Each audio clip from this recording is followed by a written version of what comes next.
এর আরেকজন মজলুম রয়েছে যিনি জসিমউদ্দিন রহমানী, যার পক্ষে কথা বলার মতো, যার পক্ষে প্রতিবাদ করার মতো এখন পর্যন্ত কোনো লোক খুঁজে পাওয়া যায়নি। আদালতে তাকে প্রশ্ন করা হয়েছিল তোমার উকিল কোথায়?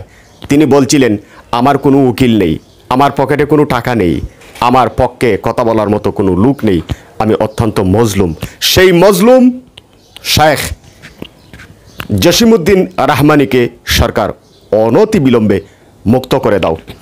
কিছুদিনের মধ্যেই আল্লামা মামুনুল হকের মুখ থেকে আপনারা শুনবেন কোন সমস্ত নামদারি মুনাফেক আলেমের কারণে, কোন মুনাফিক আলেম এর ষড়যন্ত্রের কারণে তাদেরকে কারাগারে প্রেরণ করা হয়েছে।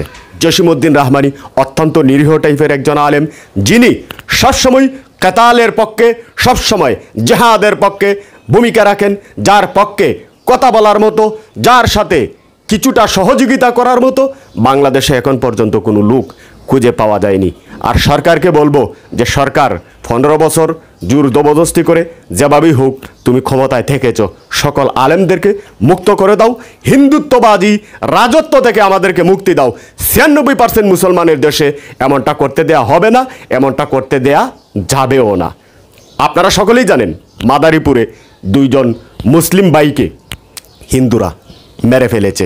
ঢাকা শহর থেকে শুরু করে সব জায়গায়, আপনার প্রাইমারি স্কুল থেকে শুরু করে মন্ত্রণালয় পর্যন্ত সকল সেক্টরে, সকল জায়গায়, এমনকি মাদ্রাসা শিক্ষা বোর্ডে পর্যন্ত হিন্দু লোককে ঢুকিয়ে দেওয়া হয়েছে। ভারতের প্রায় 8 লক্ষ লোক বাংলাদেশে কাজ করে, বাংলাদেশে চাকরি করে, বাংলাদেশের মানুষ ঠিকভাবে খেতে পায় না। সুতরাং অনতিবিলম্বে আলেম এবং মুসলিমদেরকে মুক্ত করে দাও। কোনো অবস্থায় কোরআন এবং হাদিসের এবং আলেমদের বিরুদ্ধাচরণ করো না।